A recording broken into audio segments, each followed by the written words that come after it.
Did the Holy Prophet ﷺ use the spoil of war which they've got from the non-Muslims and used it for the military purposes as a food and drinks for the Muslim army? Yes, there is no doubt about it. It is.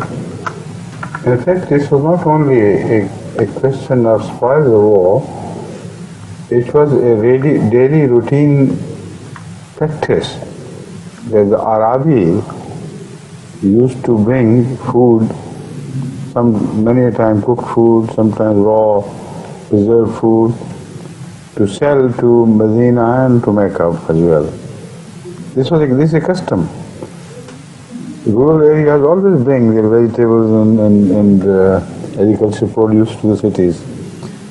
And sometimes it happened that meat was there, which was not, of course, the swine's meat, but meat which belonged to either camel or sheep or goat, etc. And some Sahaba perhaps hesitated to eat that because they were not sure whether this was slaughtered by a Muslim having said Bismillah Allahu Akbar or not. Ahmad sallallahu alaihi wasallam repelled these doubts and said, say Bismillah Allahu Akbar, and there is no need to, unnecessarily have doubts and suspicions. This is not the purpose.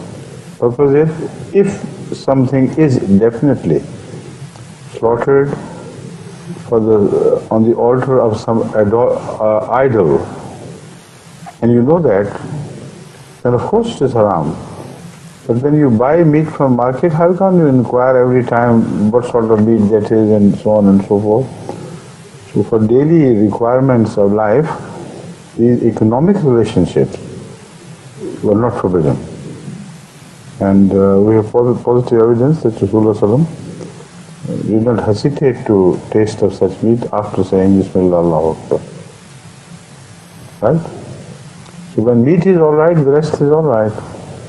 But obviously this meat was not dead meat, of course, because the people around knew the Muslims' customs and they wanted to sell their meat. How could they get anything dead and slaughter it?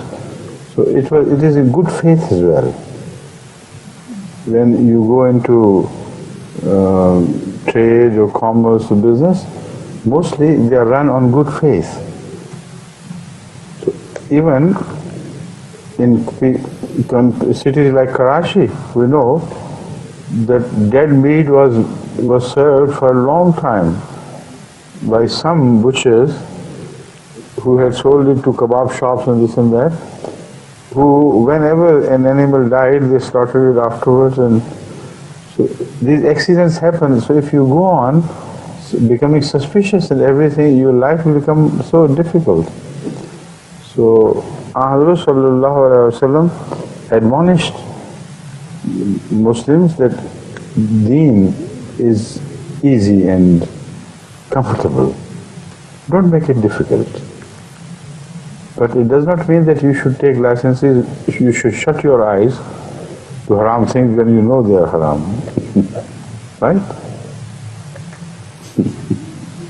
Please.